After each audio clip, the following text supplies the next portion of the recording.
Call to order the July 25th, 2022 meeting of the Middletown City School Board. Mr. Bertram, would you call the roll? I certainly will. First of all, Ms. Novak and Dr. Urso are excused this evening. Mr. Moore? Here. Mrs. Schreiber? Here. Mrs. Mulligan? Here. Let us stand for the pledge of the flag.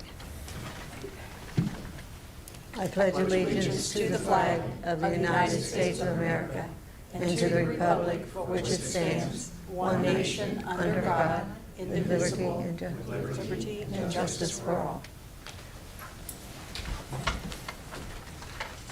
Do we have a motion to approve tonight's agenda? So moved. Second. Well, this is going to be easy. Please call the roll. Mr. Moore? Yes. Mrs. Schreiber? Yes. Mrs. Mulligan? Yes. Do we have any speakers tonight? Anyone turning a card? We have not received any cards this evening. Okay, then we'll go on with the school safety plan update from Superintendent Mylan. Mylan.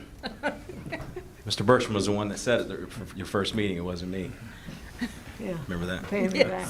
Yes. I tried to forget, but you won't let me. Thank you, Ms. Mulligan. So a quick update for our Board of Education, our staff members who are here with us today, as well as our community. I want to take our time and walk through a little bit around school safety. Our school safety team has been meeting the last 8 weeks, getting in some very deep conversation thanks to the leadership of Eric Sotzing. We had a meeting today, and Ms. Scheibert and Ms. Mulligan had the opportunity to attend. So I just want to share with our community and our staff some information around two big buckets. The first one is around prevention. Given the current state of the world right now, what's happening in society and unfortunate school shootings in Texas, and our heart goes out to those folks, as well as our friends up in Illinois. We've really been trying to dig into how can we start to support the mental health needs of our community, our children, and our staff. So as you think about prevention, we are going to start to advertise, publicize, market, make available, more importantly, a few different resources for everyone inside of our district. First of all, if you look to the screen, there'll be 4 different things that we're going to start to promote as it relates to prevention. These focus on mental health supports, where individuals, big middies, little middies, adults, and children will have access to professional counselors 24/7, regardless of what type of heavy emotion that they are dealing with or circumstances. The first one is Safer Ohio School Tip Line. As you can see on the screen, this is a tip line. It is a free resource available to everyone across the entire state, specific to school districts. It is an anonymous reporting system that accepts both phone calls and text messages, more importantly. And it is available 24 hours a day. You can see the resource there at the bottom of the screen. It allows for anonymous sharing of information, I'm reading word for word so we get it accurate, with school officials and law enforcement officials about threats to student safety, specifically whether it involves a mass incident or any type of harm to a single individual. Again, the purpose of this is to make a resource available. So it is anonymous, but also we have professionals on the other end who are able and trained to respond to reports as they get them. The next one that you'll see there is a crisis text line. Again, this is a sponsored line that is free of charge. It is available to our children and our staff and our community. This is a text line that is available to anyone in the entire United States. There are trained professionals on the other end of the line, ready to receive any texts and respond to any information or circumstance that comes. I do want to emphasize that this is a secure platform as well. Trained crisis counselors will be available to respond to any type of information to come. So again, want to provide multiple means of reporting or self-reporting or making anyone aware in regards to any type of potential harm, whether that is to another individual or any oneself, available to our middies via text or phone call as well. The last one that I'll share, as far as CareLines, as you can see, another one similar to the other two. This one is available 24/7, 7 days a week. It is called Ohio CareLine.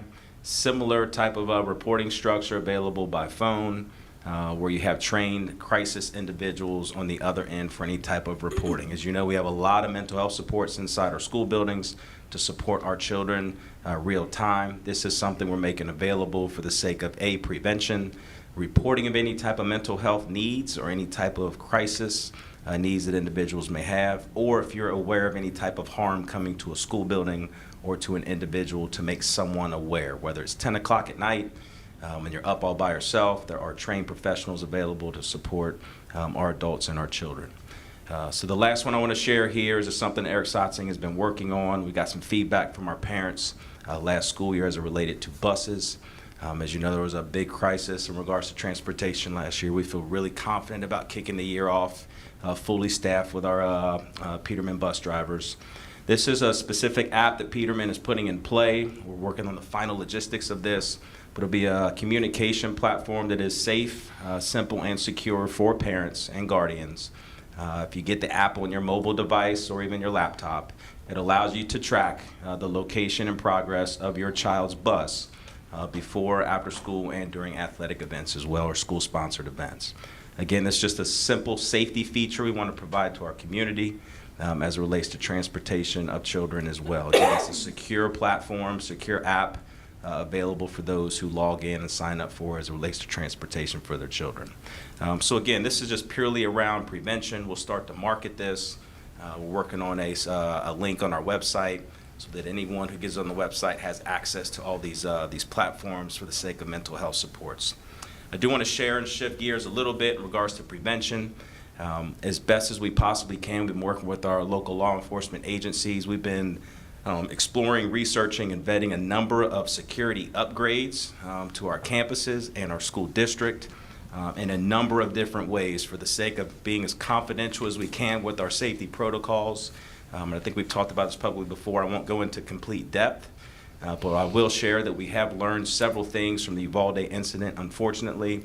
We're exploring things such as door sensors, cameras dedicated to those doors so we know if something's been propped open. We can respond to it immediately and secure the campus, as well as a number of other hardwired, resource-based security upgrades. We've been working with our law enforcement agency and our first responders that should there be an unfortunate incident, that they have access to our information, our security system, our cameras, things of that nature, real time, as well as keys, fobs, badges to access our campuses 24/7, so they don't have to wait on us to provide them with anything. So a lot of in-depth work. I just want to share with our board and our community and our staff. We've got a number of upgrades that will be coming. We're going to be sharing them with our union officials here coming this week. But then also, as these come online, we'll make sure that we update our building administrators so they're aware of the in-depth things that are happening. Again, I hate to be sensitive and kind of secretive, but for the sake of our emergency plan, we won't share all of those upgrades. Would welcome the opportunity to have a private conversation with our board members around those upgrades in much detail. Last but not least, on the prevention side of this, we've had a lot of conversation around this topic. I want to publicly state this as well as have some conversation with the board. We've had a vulnerability assessment in this district. We have checked every single vulnerable assessment box as far as what we need to do to secure our campus. Remember, we did that back in 2018. We went back to revisit that plan, and it directed us back to one single spot, and that's the idea of, do we have enough school resource officers for 10 campuses? We had some conversation with Chief Burke, our chief of police here in Middletown City School District. The city of Middletown. We've had some conversation around school resource officers. He and I are in conversation right now and exploring and fine-tuning a contract to add additional school resource officers to our current total. We currently have 3 school resource officers. They are in different spots, but we'll be pursuing a contract with them to increase the number of school resource officers by an additional 3. I want to share with our board kind of what I'm thinking as far as the school resource officers are concerned. Right now, our resource officers are with us during the school day and the school year. When the school year is over with, they go back to the PD and they work in the summer for the police department. We'll be proposing to the board, we anticipate a contract coming for the next Board of Education meeting, would be that these will be 3 full-time police school resource officers. The idea that we have here is, yes, they'll provide some of those security supports, but they also provide some mental health and some programming supports for our children during the school day, after the school day, as well as into the summer as well, and give us some additional supports in regards to staff training, updating our security protocols. They could serve as our own so-called, for lack of better words, safety department. We have written several different grants for school resource officers. We're still waiting for those. We are waiting for the state of Ohio to finalize the guidelines for the $100 million worth of security grants. They have not disclosed those yet to school districts. So we are pursuing some alternate funding sources for the school resource officers, but would love to acquire some grants to be able to retain some of the services, not just short-term, but long-term. So again, just complete transparency, we're looking to add 3 additional school resource officers. We'll work with Chief Burke and the Chief of Police to talk about where those will be placed, the schedule in which they will cover some of the buildings, as well as some after-school events and some school-sponsored events outside of the school day. So before we get into response, I do want to pause for a moment to see if our board has any questions around some of those prevention areas that we mentioned before as far as school safety. Regarding the SROs, you said they will be full-time. Now, I might have missed it, but what happens in the summer with them? Do they go on the street like they have been? So with the new school resource officers being full-time, they will stay here at the district office during the summer. The plan is that they'll provide some safety training and professional learning for staff, administrators included. They'll also work with Eric Sotzing on security updates, updating our plans, not just at the district level, but every single building. They'll be looking at our campuses, doing some assessments on an ongoing basis throughout the summer. And more importantly, as I talk about the mental health supports for our children, they'll be running some summer programming connected to children to make sure that we keep them in a positive mindset throughout the summer. So that job description will be rewritten, or there'll be an MOU or something? We'll be working with the Middletown Police Department on the structure of the position, as well as a draft contract that's almost in its final state that we'd like to bring back to the board at the first meeting in August. And this summer work applies only to the 3 additional, not to the original 3? Correct. Because they need them in the summer. That's the correct. Police Department needs Yes, them. ma'am. And this is maybe a silly question, but when you were going through the supports, all the phone things, now you said anonymous information about a threat or something. That wouldn't go on during the summer, I don't think, but I'm wondering if these lines are open during the summer for mental health support. Yes, these are state-sponsored resources, and for our understanding, they are available year-round. 24/7, 365. Yes, ma'am. Thank you. The second half of our conversation tonight is around response. So this is purely around if an incident were to happen, whatever that degree of incident may be on a continuum. I just want to assure our board and Miss Mulligan and Ms. Scheibert had a chance to kind of walk through this today. Working with our police department, our county public safety director, as well as our district security team, we've had a chance to really get into our district emergency operations plan. That plan over the last 8 weeks has been completely updated, revised, and some shifts have been made in some key strategic areas based on some new information we received from some of the unfortunate recent school shootings. Specifically, I want to focus tonight in on our incident command protocols. So this is from a district perspective, should some event happen at the building level, how the district, the board specifically, will respond to the incident. Again, without going through all of the deep protocols, we have identified some new structures to put in place to those incident command protocols. We've restructured roles and responsibilities for each of the individuals attached to key components and teams of the incident command teams as well. This morning, we pulled the entire 4th floor here at Central Office. Did not matter title or position. We went through the plan in great depth, had some conversation about who was assigned to what team and their responsibilities, and how the team should function to support the overall response to an incident from a district perspective.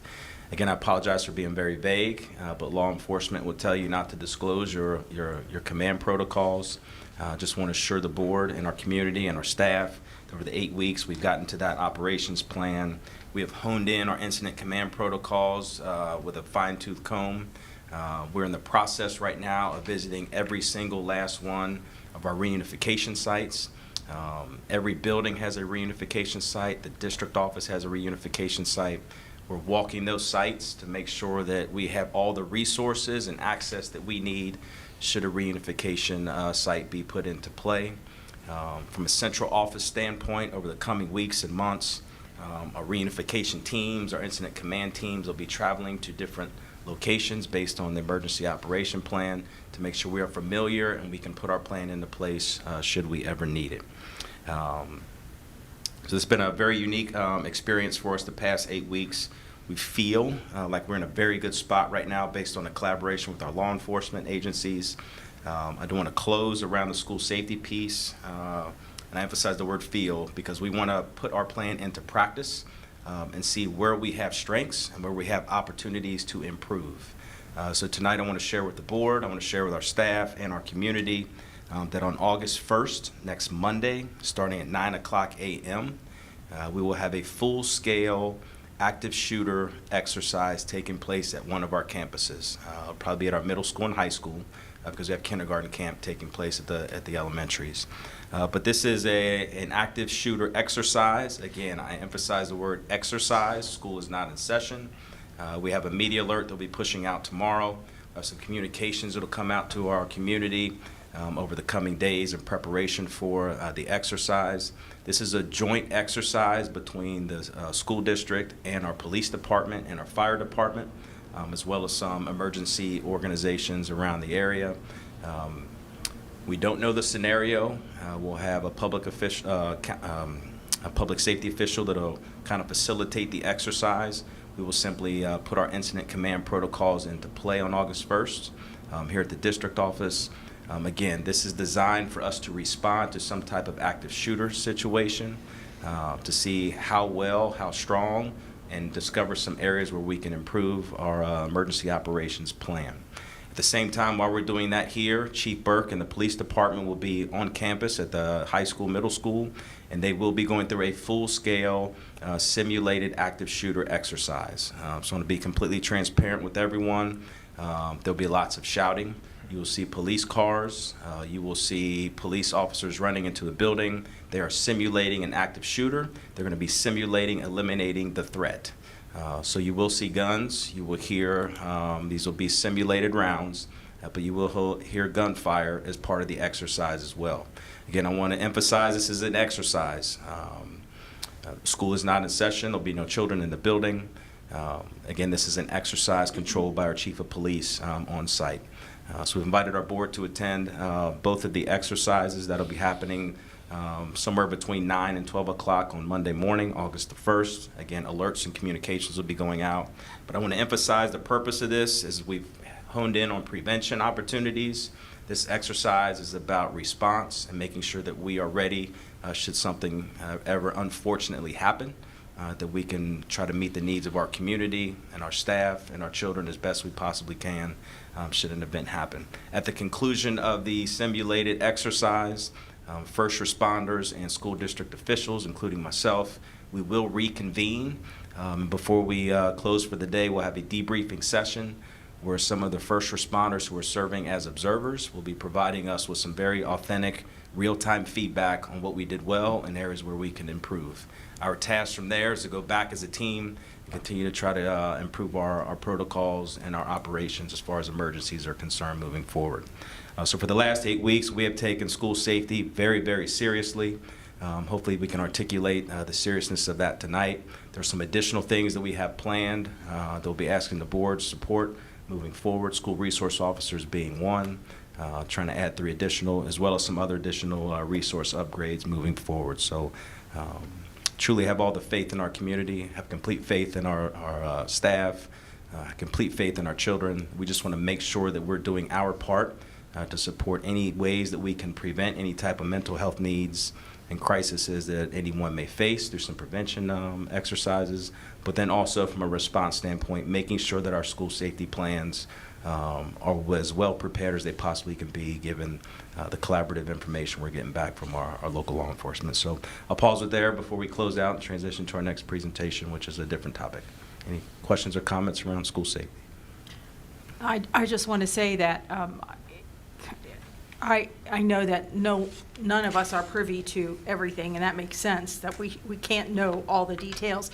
But the things that we talked about, that this team has gone over, I've spent a lot of years in elementary school classrooms, and these are things I would never even have thought of.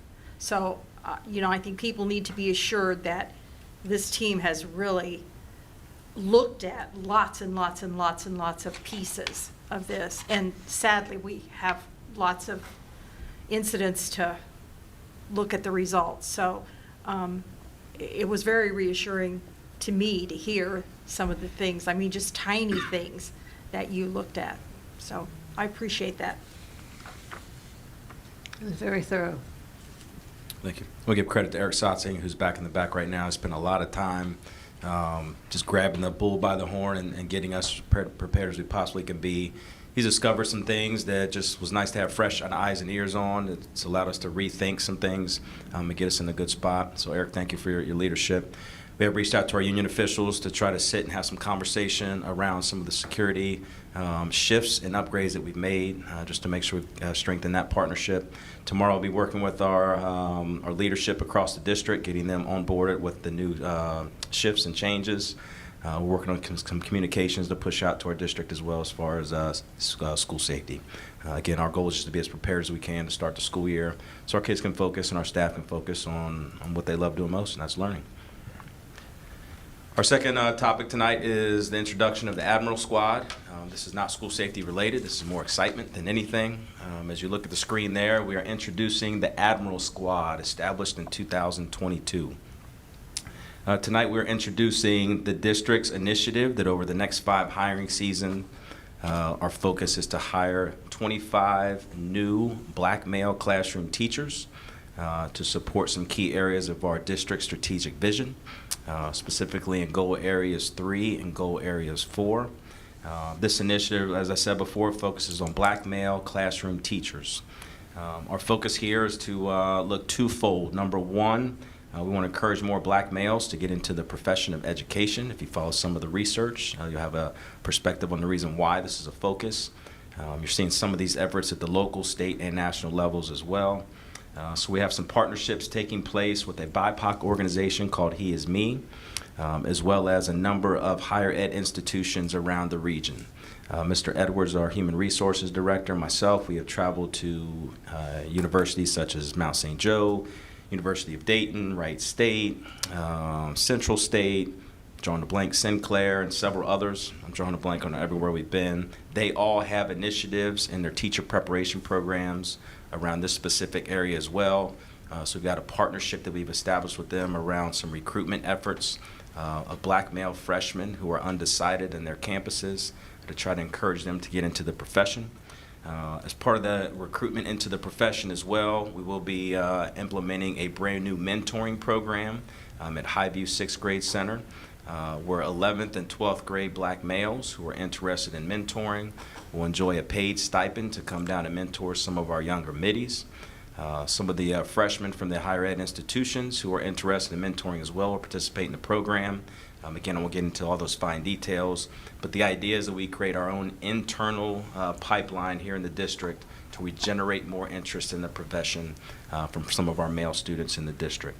The second half of this is once we get folks hired, again, our goal is 25 in the next 5 hiring seasons to support those areas of the strategic plan. We want to make sure that retention is a key focus of this. So the Admiral Squad is the introduction of the idea of not just black male educators being in our school district, more importantly an affinity group where we have our own authentic space to be our authentic selves, but then talk about some of the key areas to keep black males in the profession as they progress through their professional careers. As you look at Butler County ESC, a number of our teachers of color participated in that affinity group experience at Butler County ESC last year. Had a lot of positive reflections and comments shared with us from some of our staff members who were part of that. I did not participate, but based on some of their feedback, we have incorporated that into our design. We've reached out to several different black male teachers of color in the district, and they are thrilled and jumping at the bits to be a part of this experience. They've helped us design this affinity group and come up with the brand that you see there on the screen. But we'll also be talking about meeting several times a year on a voluntary basis for those who want to be a part of the affinity group. So the goal here is to talk about professional pathways, give professional learning and support to the affinity group as we enter into the profession, but then also provide that mentorship so our black male educators stay in the profession. And again, as you follow the research, that is a data point where you see the exit at a very high level. So this is more of an exciting piece for our children to have a diverse staff standing in front of them. This was an initiative of the board's and a first strategic plan that we put together 5 years ago. It's a component of our current strategic plan moving forward the next several years. We're thrilled to be introducing the Admiral Squad. Credit to Mr. Edwards. He shared with me the other day he's not at 25. He said he's at 23. So we told him until it gets introduced, it remains at 25. But just excited for our children to have a more diverse staff accessible to them to make a difference in their lives and continue to push forward some of our key areas of our strategic plan. So tonight I present to you the Admiral Squad. Any questions or comments the board may have? I guess I'm a little unclear. Is it 25 every year for the next several years? Our goal is to increase by 25 over the next 5 hiring seasons, so 25 total. 25 total.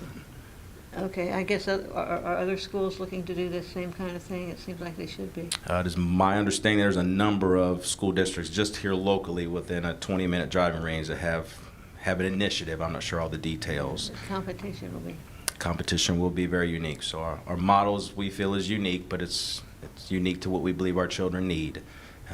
So we'll see how we do. But yeah, a lot of focus in this area, not just locally, but across the state. As I said, the higher ed institutions, every campus we walked on in their preparation programs, they already had an initiative such as this up and running. So it was a breath of fresh air that they wanted to partner with us. And just to put it in perspective, how many teachers do we typically, within a range, how many teachers do we hire as replacements or new teachers, additional teachers every year? Would you say is it 20 or more every season? Yeah, our retention rate was in the low 90s prior to COVID. We'll see what that metric is currently. So I'd say we average maybe about 30, 40 total new hires at that particular metric. This year it'd be a little higher, so we had a little more turnover. Okay. So we would certainly, if we could find those people, we'd certainly have jobs for them. Thank you. And our standards for recruitment, our standards for hiring have not changed. We still want to hire the most qualified candidate. So those standards still stay in place. Just a different initiative and partnership that we have here. Yeah. And that brings us to the consent agenda, unless there are any more questions. All right. Is there other highlights of the consent agenda that you'd like to talk about? Let's get a motion. Get a motion first. You're going to be busy tonight. Your turn. Motioning. So moved. Second. Would you please call the roll? Oh, no, we're going to discuss it now, aren't we? Yeah. Sorry, it was out of order. Are there questions? No. If I may, Mrs. Mulligan, one of the items that is on the agenda, and I told Dr. Urso that I would do a little research on it so I could allow the board to understand it a little better as we are learning, was our Warren County ESC contract has been going up substantially year over year. Yeah. So I took a deep dive into that contract, and each year we've been adding services as the ESC has been increasing salaries and increasing in insurance benefits for their staff. And what I found, generally speaking, it's been about a 50-50 increase, our part, their part. Their salaries and benefits went up by 8% with last year's contract and went up just over 10% with this year's contracts. Like a lot of school districts and school entities, they had to increase a lot of salaries to get them up to a $15 an hour minimum wage, as we were seeing as well. You could drive down Briel Ave and get a job at just about any food establishment for $15 an hour or more. So some of those increases amounted to 14% for those staff that were on step 1 or 2 in those areas. We met Mr. Edwards, Ms. Hauser, and myself with the treasurer and Christy Even with the ESC, had a good discussion with them about the contracts and how they're trying to keep costs down as well. And made it very clear that we don't anticipate the creep factor, as I call it, to happen with the ESC as it did with me in 2006 when I was with Lebanon Schools, where they were increasing salaries 4, 5, 6% per year, while the district could only afford 1, 2, and 3% increases. That the ESC became more expensive on a salary basis than what the district did. We don't foresee that happening. Of course, they made some adjustments as we made adjustments in our contracts. And we've also talked about ways to help keep costs down. Good examples, we've asked the ESC if they could help us find 2 psychologists. That's not really their wheelhouse, but yeah, they said they would try for us. We don't think that they have, well, as of the meeting, they hadn't found anybody yet, but their psychology costs were a lot higher than ours. And I asked, well, if you could find those psychologists, could we pay them a finder's fee, hire them directly, and just have that one-time cost? Those are things that we talk about and they're willing to do as we move forward to help contain costs. Now, why is it we need 2 school psychologists? Did some retire or quit? Or? Yes, normally I think we run 10 FTEs on school psychologists, and we lost 2 this prior year that we need to replace. Maybe more than we've been able to. I'm not sure, Marlon. I have a question about how you decide which of the ESCs to go to. I know we work with Butler, Warren, and Hamilton County. Do they specialize in certain things, or is that it? Yes, and the Warren County ESC special ed. They do a fantastic job with the special ed programming. And Ms. Dana Miller, she actually runs our special ed program. Right. Psychologists fall under hers. That's why she asked Warren County. Okay. Preschool, that's our big contract with the Butler County Right. ESC contract. Right. And then we also use Hamilton for some individual service as Okay. well, including our nurses. Okay. Each one has their own niche. Okay. Okay. Any more questions about the consent agenda? Then we need to vote on it. Mrs. Schreiber? Yes. Mrs. Mulligan? Yes. Mr. Moore? Yes.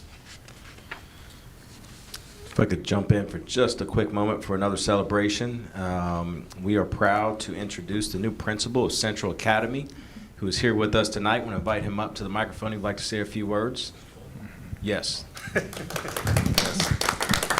Mr. Stephen Sipple is our new principal at Central Academy. As he's on his way up, I do want to thank the members of the interview committee for their time and effort. That was a quick call in the middle of July.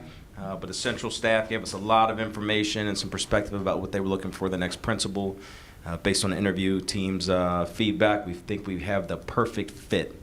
Mr. Sipple comes to us from Cincinnati Public Schools, where he ran a fantastic campus, comes to us with a breadth of experience, and will allow us to continue the positive momentum we've got going on at Central Academy. We're excited to have him on board, and welcome to Middletown City Schools. Mr. Sipple.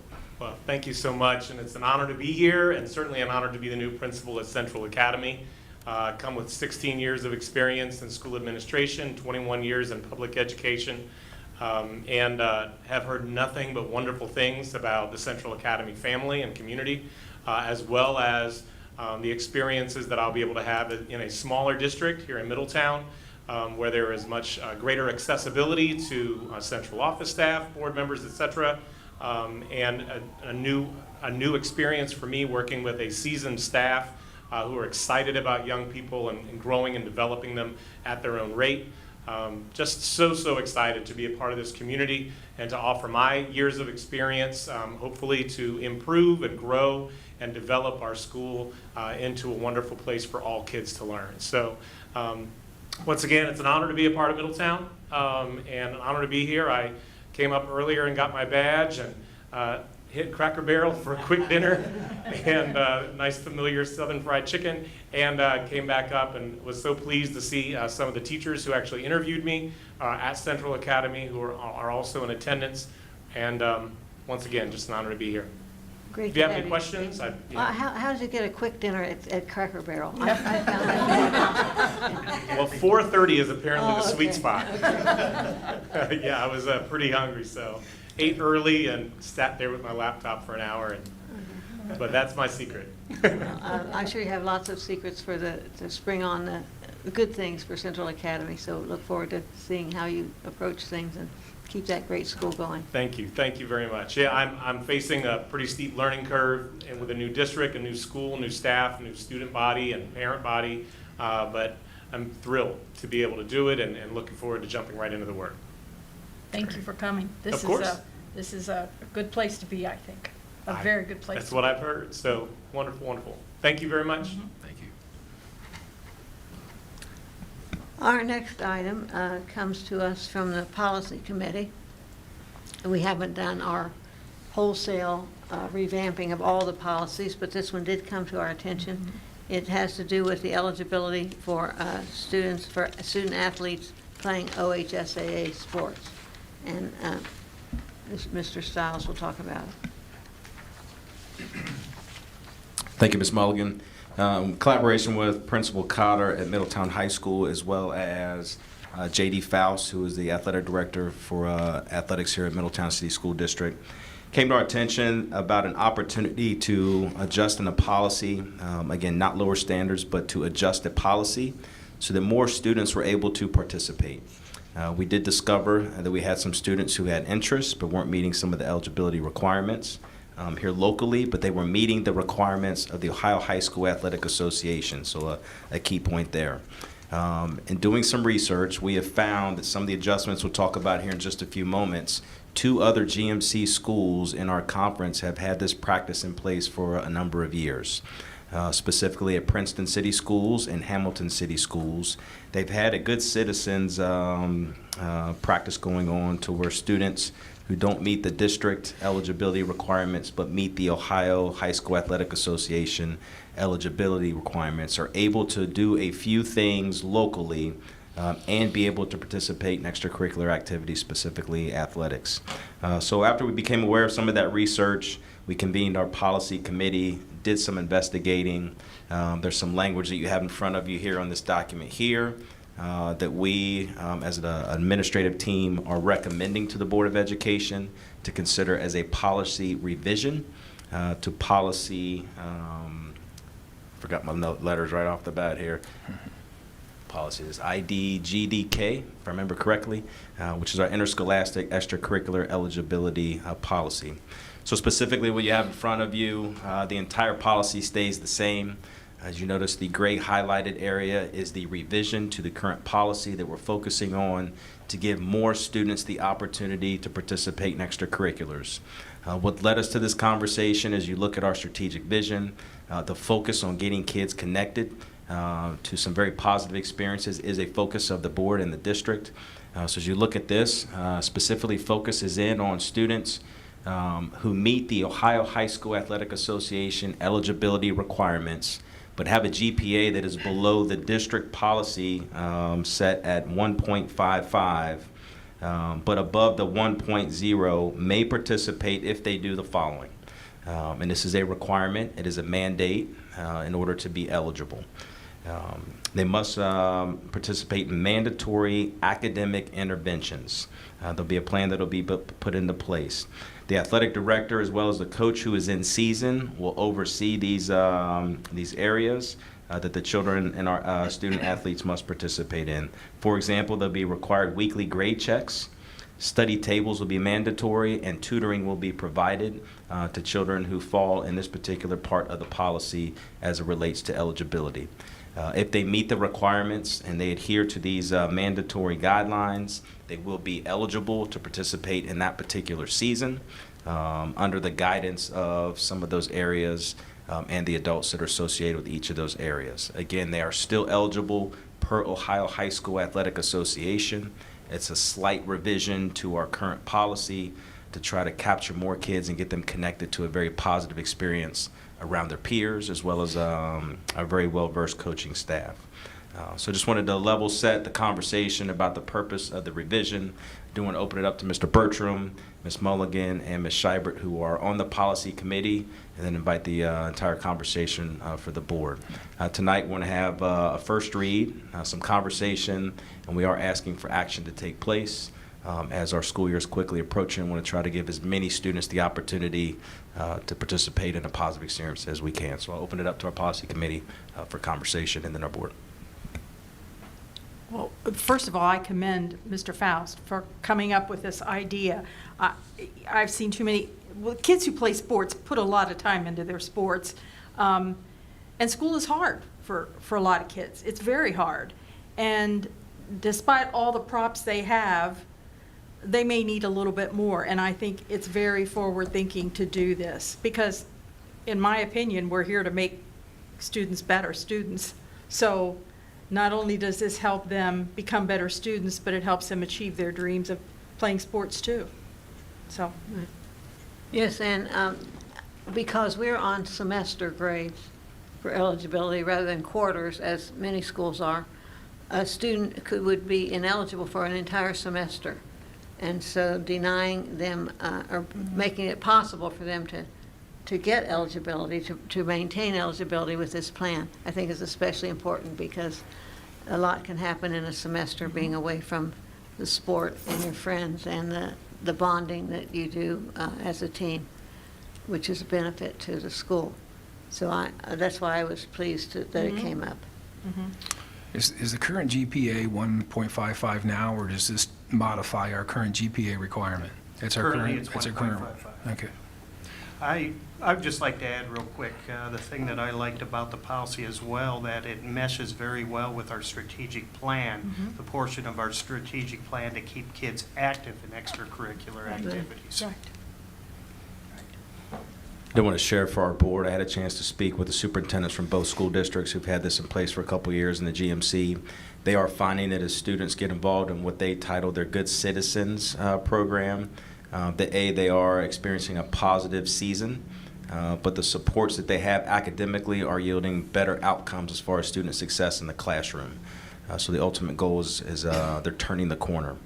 They're also finding that students in this program, they are coming back for a repeat season as far as participation is concerned. So the ultimate goal of getting someone connected to something that excites them is really starting to come to fruition. What we would find as you look at our student handbook for athletics is if the policy was approved, that some of the language that you see here would be put into our athletic handbook for families, parents, and student athletes. Conversation for the board, or questions, comments, discussion you'd like to have? Right. I think it's a win-win. As I said before in our conversation that we had, I've seen kids who, because of their grade point average, are taken out of sports, and the following grading period, they even do worse. I mean, it's sort of like they need the sports to help them keep on track with things. They just need some kind of academic support more than they have. So I think it's great. I think it's a great thing. So we don't vote on that. It's just a first read. Well, we're going to ask for a vote, so because August starts our seasons, so we're expediting this one, so we need a motion and a second. I just have one question before we move forward, because I understand the rationale behind it, and it does look like that you've reached out and worked not only to get examples from other districts, but with the Ohio Athletic Association itself as we include this language. But I also recognize that we need to be very demanding of our athletes as well. So we're talking about lowering the standard with GPA to participate, which certainly I encourage our kids to get the help that they need, and we want to support them. But the weekly grade checks and these sorts of things, let's suppose we implement this rule, when do we say to a student, I mean, is it just going to be once you drop below 1.0 that you're off the team, or does this give some discretion with the principal and athletic department to say, we think that you need to focus on academics more at this point? Because this seems to give pretty broad discretion in making that decision as a policy. Yeah, great point there. Should some of the mandatory, if not every one of the mandatory academic interventions in the plan not be met, the student would be withdrawn from the season and the team that they are part of, whether that's academic or not meeting the mandatory participation pieces as far as performance in those those study tables and tutoring areas. If those aren't met, then the privilege is withdrawn. Okay. And my understanding is it's a one-time opportunity to Okay. get these kids on track as well. I So mean, the that- standard that- won't be 1.0 season after Well, season. that's one of the things I think is lacking. If I had to make any criticism here, there's no detail that specifies that. So I know that we do have a zero that's separate from the academic portion, but, and as I looked at the examples, but, you know, you saying that in terms of one time, we don't necessarily see that in the policy itself, so, And That we did will- talk about things like, you Yeah, that know, will be in the handbook. okay. Yeah, it'll Okay. be more defined as far as the procedures Okay. in the handbook. yeah. So, but we don't need it in this particular policy? No, we don't. As usual, we try to keep the policy as You want some vagueness? as and- simple as yeah. possible so we can adjust without having to change the policy if we so desire. Okay, Yeah. fair enough. Motion second. Do we have a motion to? Yeah. go So ahead. moved? Second. I believe I probably have to make a second, right, since she's the chair? Well, Yep. board president can second as well. Okay. Yeah. You look tired from doing all the seconding. Yeah, I'm working hard down here. She wants her name on that thing, you know that. You want- You can call Did you them- second? I Or you- seconded. Kathy did. Kathy, Okay, yeah. thank you. yeah. All right, we'll take a vote. Mrs. Mulligan? Yes. Mr. Moore? Yes. Mrs. Shiver? Yes. Thank you. Okay. We have the business operations and some usual things, approval of the food service management. There appears to be an amendment on that. Motion second. Oh, do we have to, Motion is second, then I'll. for the agenda? Okay, is there a motion to accept the business operations portion of the agenda?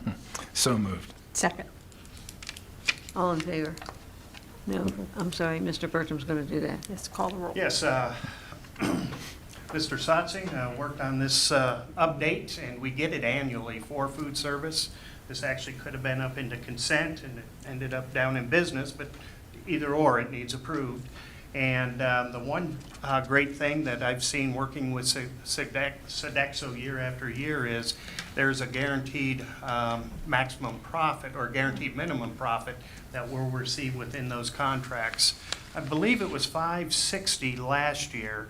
It's come down a little bit to $500,000 this year, and I think probably because of inflation and some of the economic worries that are out there, it's been lowered. Good news is we're almost at 100% carryover balance within food service. So this is just padding the pocket of the food service account one way or another. Definitely, you know, we're at a good position now with Sodexo where I think we can do some great things with food quality and make changes throughout the buildings as Eric's been looking into.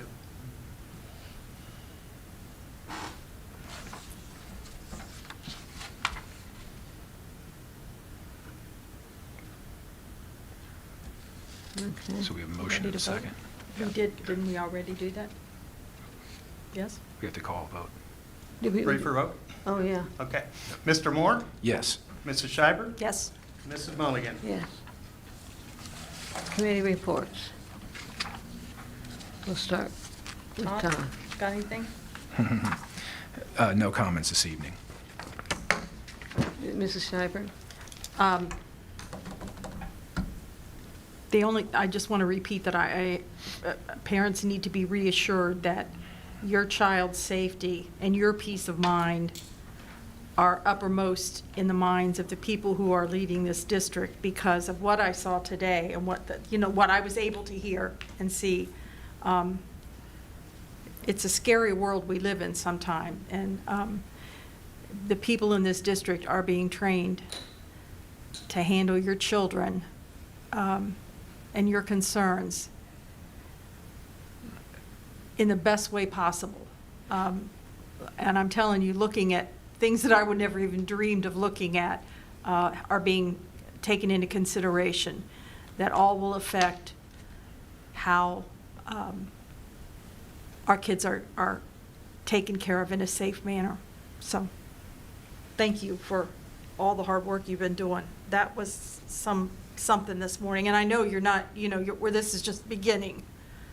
So, thank you. Yes, I was very impressed with that too. It was very thorough, and I think that we're doing everything we can. Yeah. I don't have any comments. The only comment that I have is sitting with the group this morning as Marlon and Eric laid out the safety plan and some of the things that we're going to be required to do next Monday, or at least attempt to do. It's very well thought out, very well laid out from a guy who spent 8 years in prison and dealt with safety each and every day.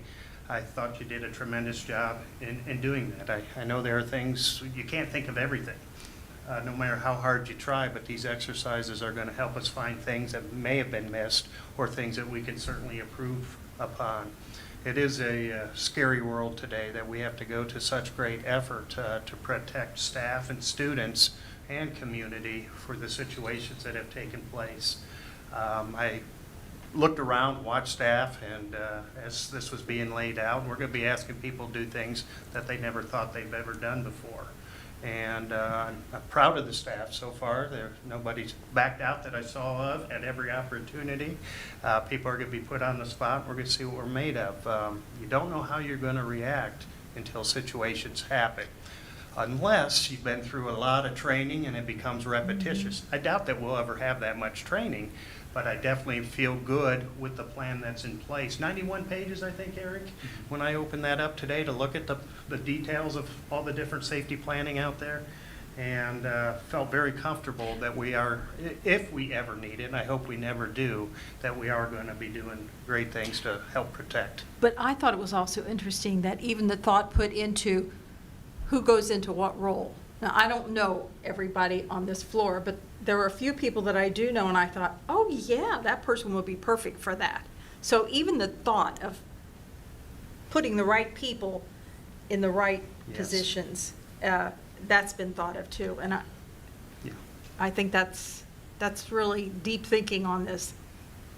I'm just glad Mr. Stiles and Mr. Sotzing didn't say, Mr. Bertram will get a long gun, he'll go in.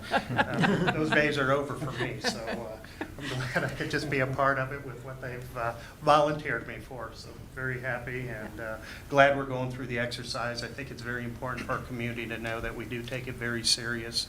I'll tell you, Uvalde and seeing the horrendous mistakes that happened there, I hope that never happens again anywhere. And certainly if we train, our police department trains, hopefully we never see that. Mr. Stiles. Just two things. I'll start with school safety, and I'll close with another celebration. Tomorrow, there'll be a media alert that will go out about the simulated full-scale active shooter exercise that will take place on Monday, August the 1st, between 9 a.m. and noon.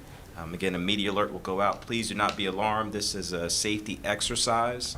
We'll try to communicate to our public throughout the next week, all the way up until Monday morning at 7 a.m. We have some things already loaded in to go out as far as communication. This is a joint exercise between the district and Middletown Police Department to see where our strengths and where our areas of improvement lie as it relates to school safety in regards to any type of potential active shooter drill. I do want to share that if you go to our website on Monday morning during the exercise, it will be a dark website. This is not to alarm anyone. This is putting our plan into place. Should there be any type of unfortunate incident like this, it's a communication strategy that we have prepared so that accurate, updated information can be housed and available to our community. So again, there will be lots of shouting, there'll be police cars, there will be simulated gunfire as part of the exercise. Again, this is a practice simulation as it relates to our emergency operations plan. So not to beat a dead horse, I just want to make sure that we know this is a practice drill that police will be involved. Last but not least, I want to close just a celebration. We have a dynamic leader coming to Central Academy to continue the exciting things happening in the campus. We're thrilled and honored to have Mr. Steven Sipple on the team. Super excited for the staff and the children and families at Central Academy, ready to see where that building goes. And I'll just close by saying, watch out. Here they come. Watch out.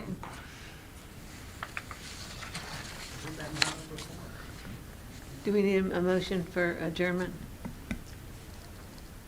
So moved for adjournment. Second. You worked so hard tonight. Yes, we did. All in favor of adjournment, say aye. Aye. No one opposed? Adjourned. Thank you.